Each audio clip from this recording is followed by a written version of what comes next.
ติพันธ์รวมใจรักษามาที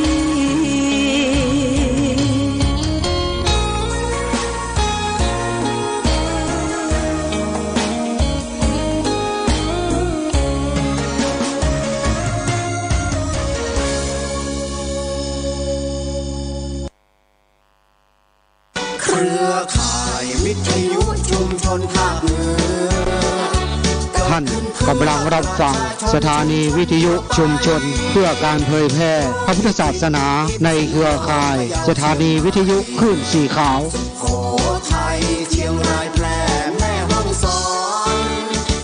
ท่านกำลังรับฟังสถานีวิทยุพระพุทธศาสนาคณะสงฆ์อำเภอฝางวิทยุธรรมะเพื่อพระพุทธศาสนาและชุมชนท่านกำลังรับฟังสถานีวิทยุพระพุทธศาสนาคณะสงฆ์อำเภอฝางต่อจากนี้ไปขอเชิญท่านรับฟังรายการธรรมะประทีปสองทางดำเนินรายการโดยหลวงพ่อพระครูสุจิตานุรักษ์หลวงพ่อเจ้าคณะอำเภอฝาง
เครือข่ายวิทยุชุมชนภาคเหนือท่านกำลังรับฟังสถานีวิทยุชุมชนเพื่อการเผยแพร่พระพุทธศาสนาในเครือข่ายสถานีวิทยุคลื่นสีขาวโขทัยเชียงรายแพร่แม่ฮ่องสอนท่านกำลังรับฟัง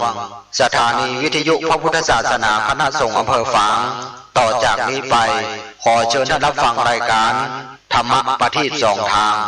ดำเนินรายการโดย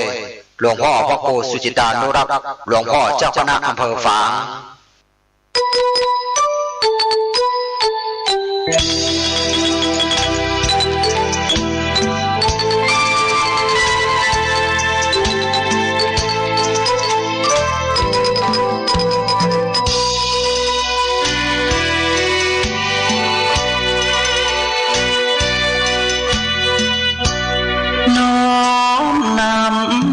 ตำนา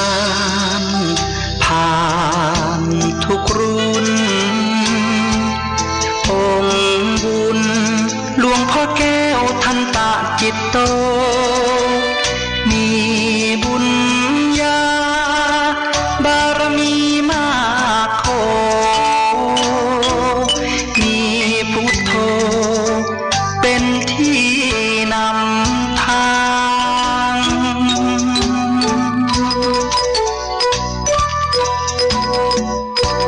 แคว้นแดนกำเนิดเกิดมาบ้านสันป่าคาอำเภอแม่อายตำบลแม่สาวของเมืองเชียงใหม่แดนในทินเนื้ ใสเป็นทุนมีการุณมีจิตเมตตาใฝ่หาธรรมะน้อมนำ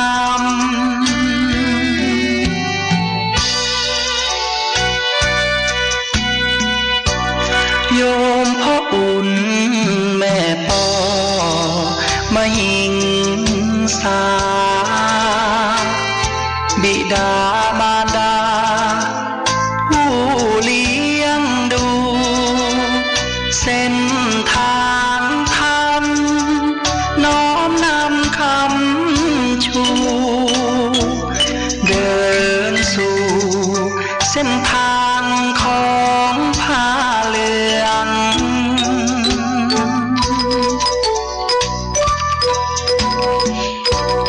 เป็นเจ้าอาวาสวัดพระบาทอุดมน้ำบ่อสาวาน้ำนี้ลือเลืองเป็นเจ้าคณะอำเภอพัฒนารุ่งเรืองฟูเฟืองเทศธรรมปฐกถาหยิบยกอุปมาเมตตาชื่นชีวาญาติโยมผู้ฟังพร้อมพรังญาติโยมศรัทธา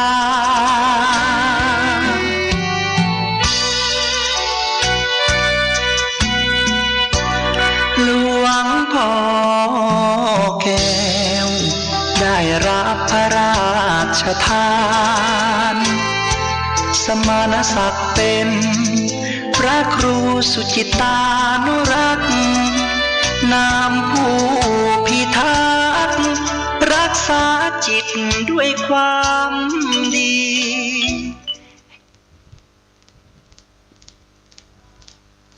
เจริญสุขศรัทธาสาธุชนญาติโยมท่านพุทธบริษัททั้งหลายวันนี้รายการธรรมประทีปส่องต่างก็ได้มาพบปะกับพ่อแม่พี่น้องศรัทธาสาธุชนญาติโยมแห่งครั้งหนึ่งที่สถานีวิทยุชุมชนคณะสงฆ์อำเภอฝางและเกาะเครือข่ายคลื่นสีขาวกับอำเภอจังหวัดต่างๆในภาคเหนือหลายสถานีก็ก่อนอื่นต้องขอบคุณกับครูบาอาจารย์ทุกตนทุกองค์ที่ได้เปิดเครือข่ายสถานีวิทยุต่างๆเปิดโอกาสให้ได้มีการเผยแผ่ธรรมได้มาทักทาปราศัย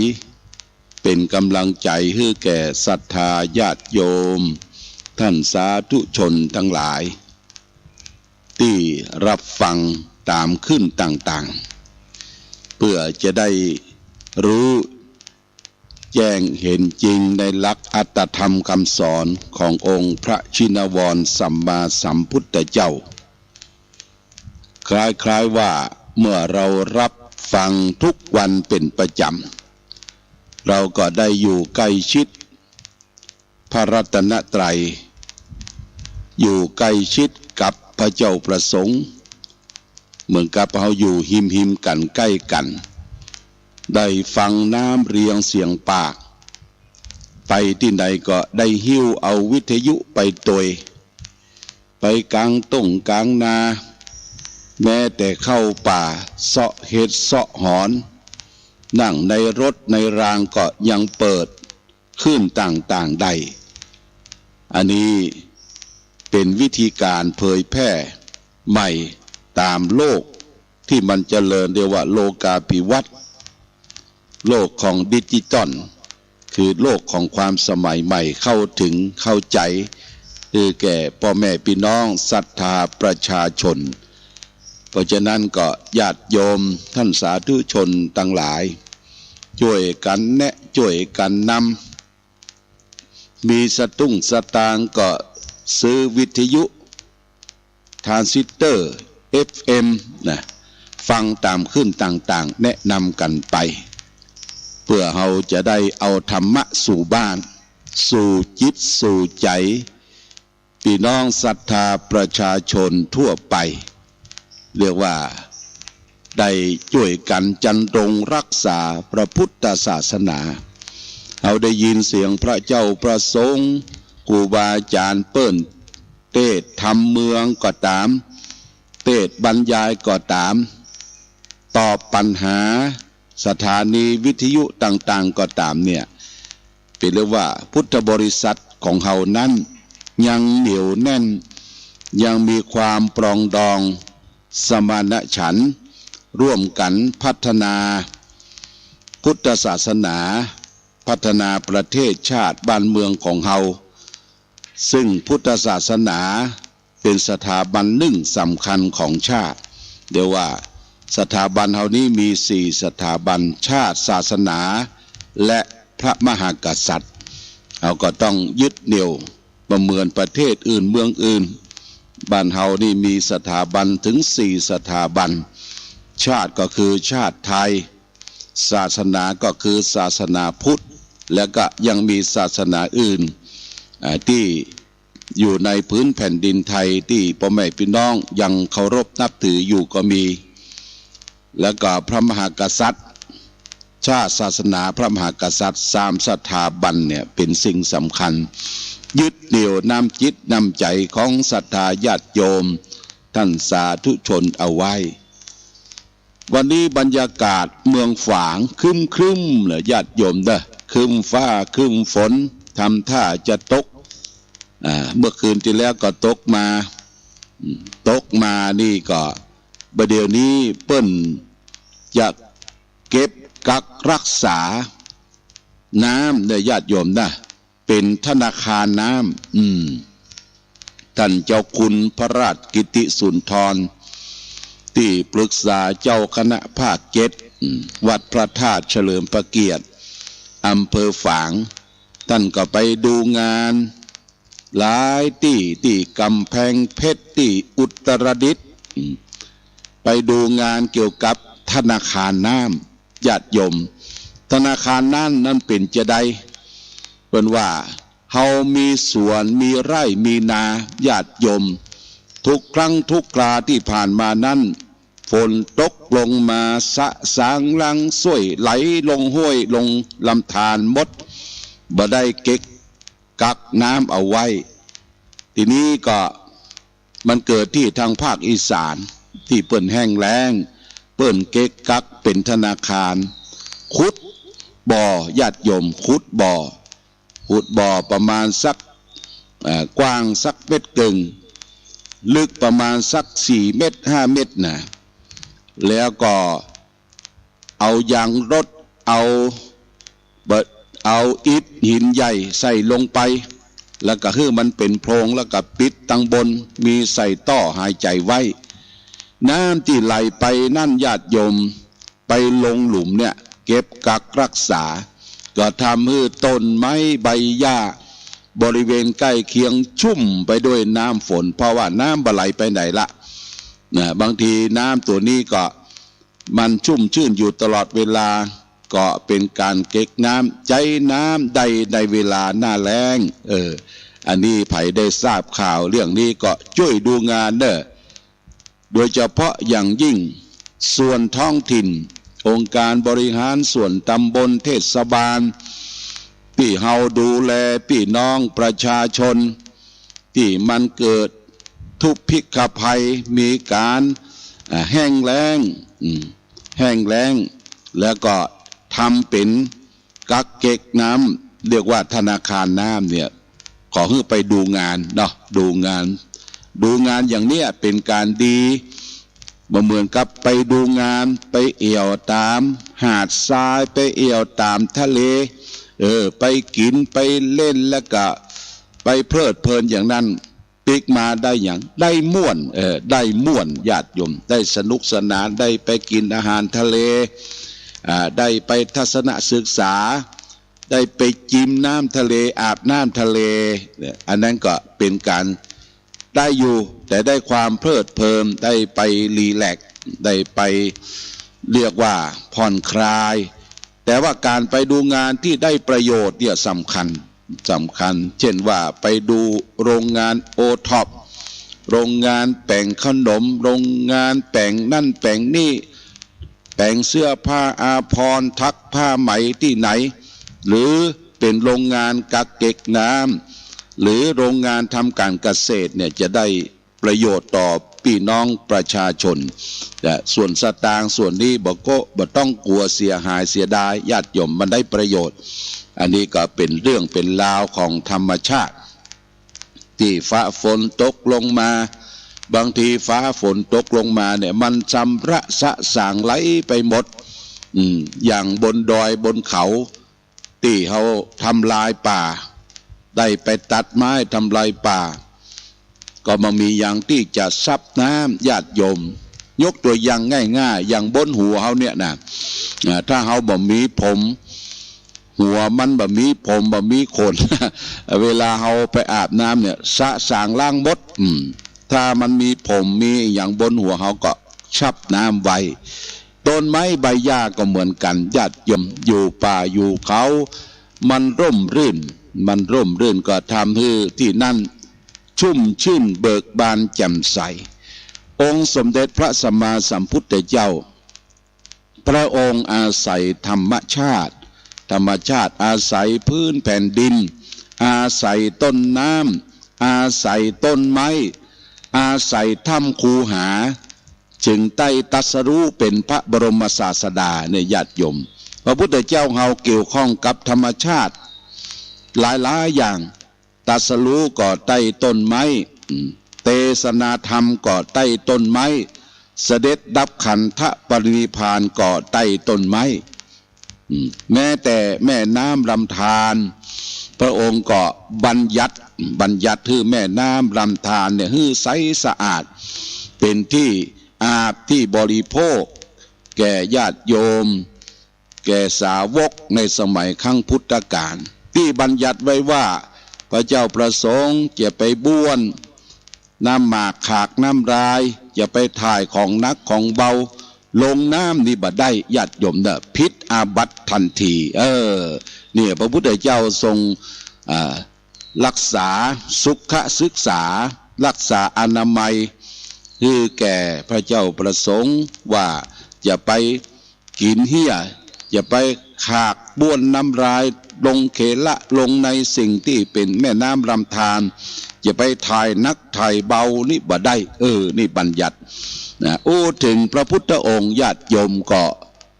ต้องเล่าต่อหลังจากที่พระพุทธเจ้าได้ชนะมารที่ต้นพระศรีมหาโพธิ์เรียบร้อยแล้วพระองค์ก็ทรงบำเพ็ญธรรมสมณธรรมรู้แจ้งเห็นจริงในกองทุกข์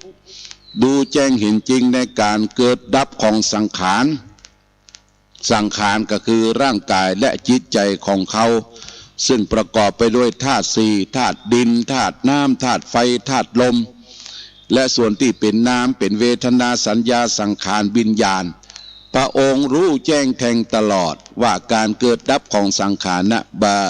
เที่ยงบ่แท้บ่แน่บ่นอนแต่แล้วพระองค์ก็ว่าจิตของคนเฮาใจของคนเฮานั่นมันเป็นประภัสสรแต่กิเลสจรมาอาศัยกิเลสก็มี3ตระกูลญาติโยมตระกูลโลภตระกูลโกรธและตระกูลหลงโลภโกรธหลงเนี่ยมันมาอาศัยในตัวตนคนเฮาตราบใดเมื่อใดเฮายังมีโลภมีโกรธมีหลง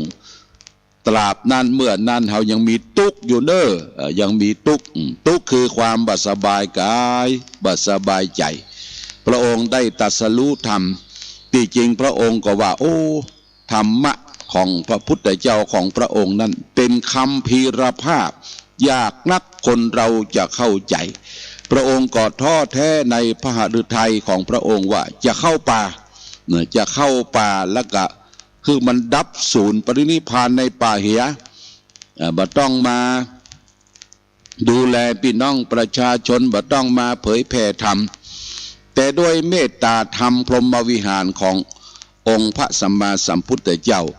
โดยการอาราธนาของท้าวสหัมบดีพรหม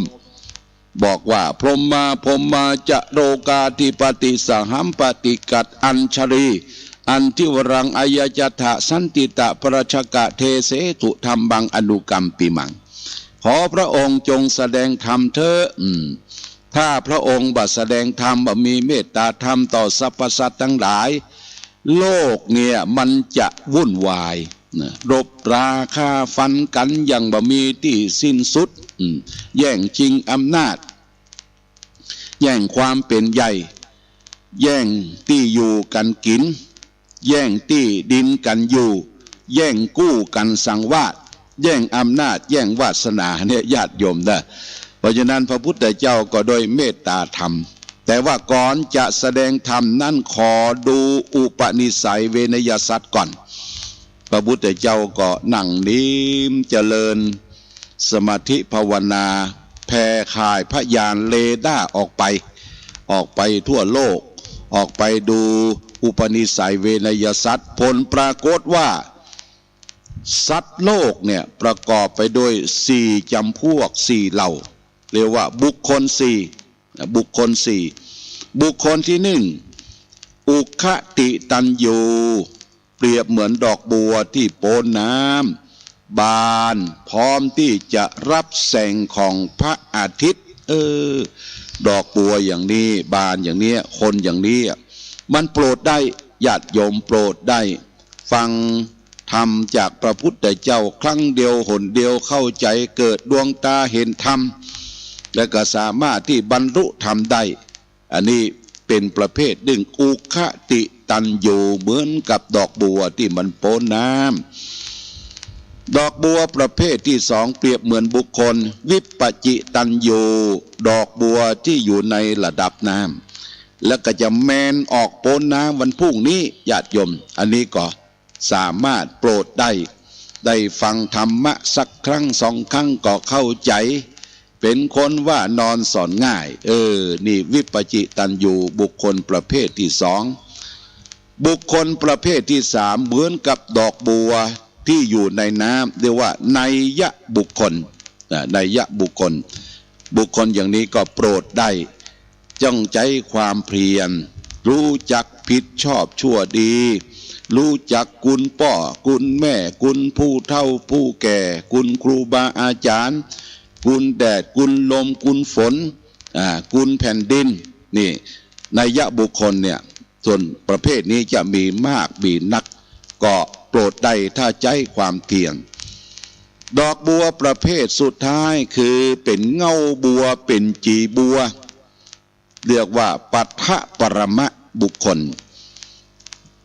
ลประเภทนี้มันโปรดบ่ได้ญาติโยมนะโปรดบ่ได้วัดบ่เข้าพระเจ้าบ่ไหว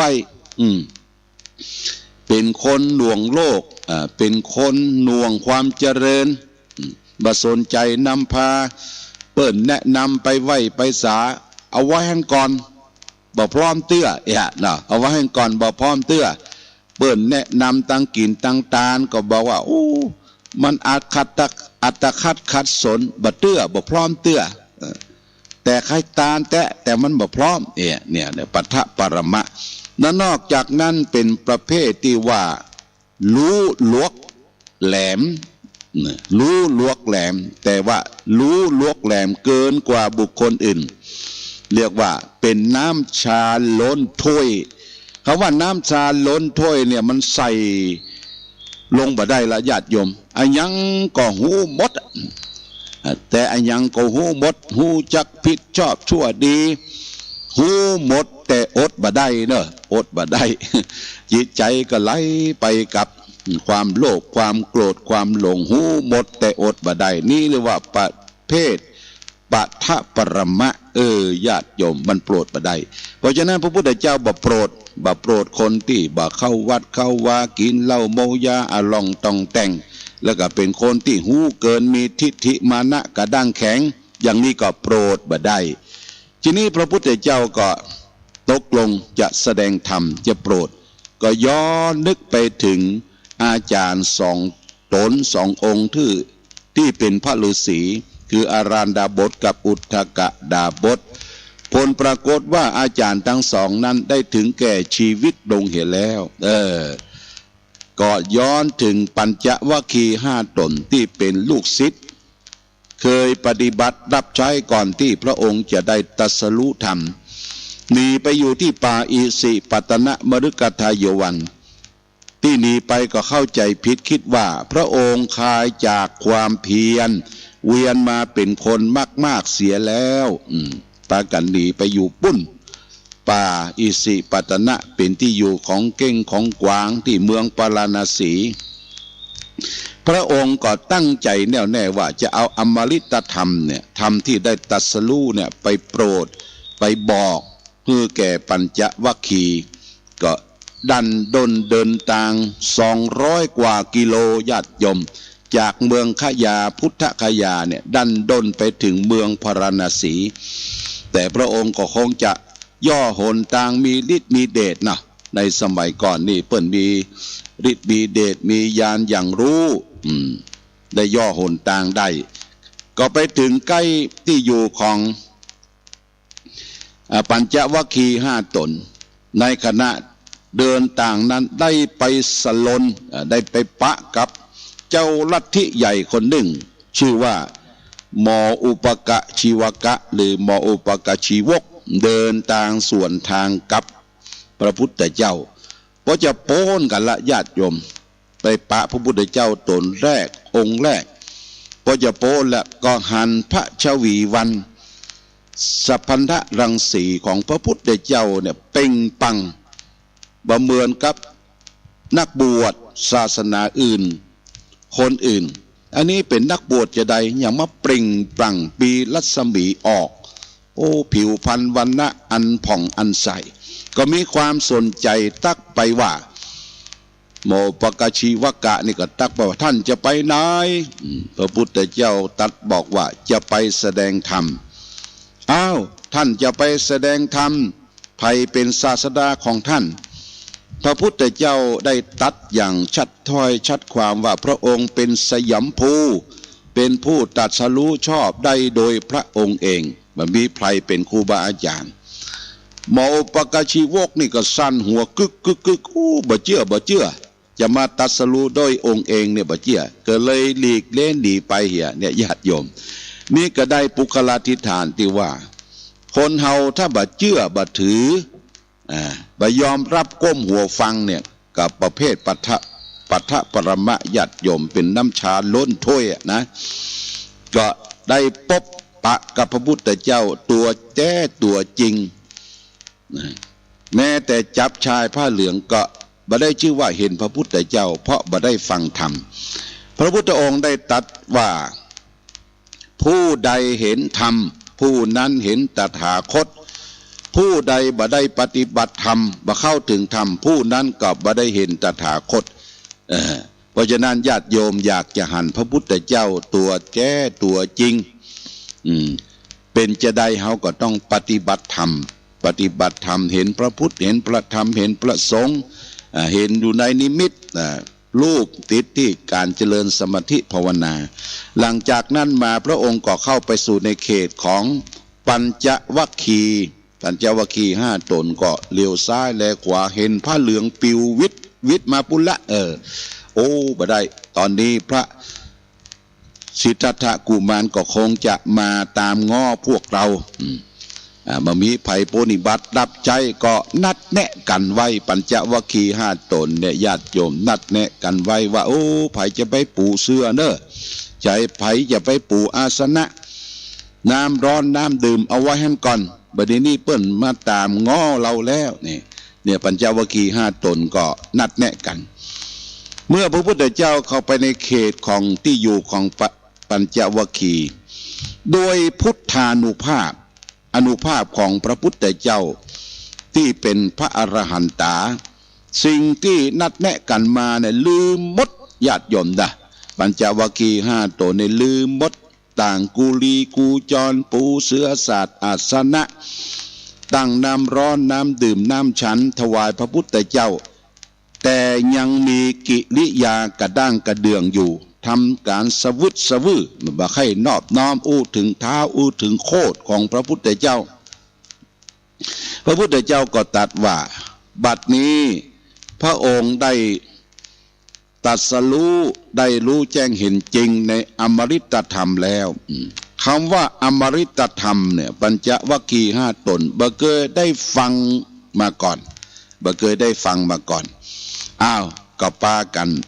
นั่งแล้วก็พระพุทธเจ้าก็แสดงธรรมกันแรกของโลกก็คือธรรมจักรกับปวัตตนสูตรเมื่อแสดงธรรมจักรจบเนี่ย5ตนเนี่ยญาติโยมหูคนเดียวก็คืออัญญาโกฏัญญะได้รู้แจ้งเห็นจริงในอัตถธรรมคำสอนมีดวงตาเห็นธรรมเกิดขึ้นพระองค์ก็รู้โดยวรจิตของพระองค์ว่าโอ้อัญญาได้รู้ในธรรมคำสอนของพระองค์ทรงเทศนาแล้วก็ตรัสว่าอัญญาได้รู้แล้วเนาะอัญญาได้รู้แล้วเนาะอัญญาได้รู้แล้วเนาะเนี่ยปดท่อญาติโยมพระองค์ปลื้มใจ5คนหู้คนเดียวแล้วก็ตรัสว่าอัญญาเธอจงเป็นภิกษุมาเถิดทำอันใดที่เรากล่าวดีแล้วเธอจงมาประพฤติพรหมจรรย์ให้ถึงที่สุดทุกเถิดนะเพียงแต่พระดำรัสแค่นี้อัญญาโกฏัญญะก็เป็นสาวกองค์แรกในพระพุทธศาสนาตอนนี้มีพระสงฆ์ได้ครบเลยพระธรรมมีอยู่ก่อน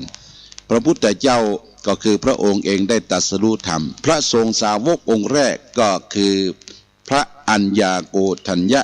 ได้กำเนิดเกิดขึ้นที่ป่าอิสิปตนมฤคทายวันในวันอาสาฬหบูชาวันเข้าพรรษาในญาติโยมวันอาสาฬหบูชาเป็นวันเพ็ญเดือน8วันอาสาฬหบูชาในญาติโยมเพราะฉะนั้นพระพุทธเจ้าเมื่อแสดงธรรมก็ทำให้ธรรมจักรของพระองค์จะต้องมูลต่อไป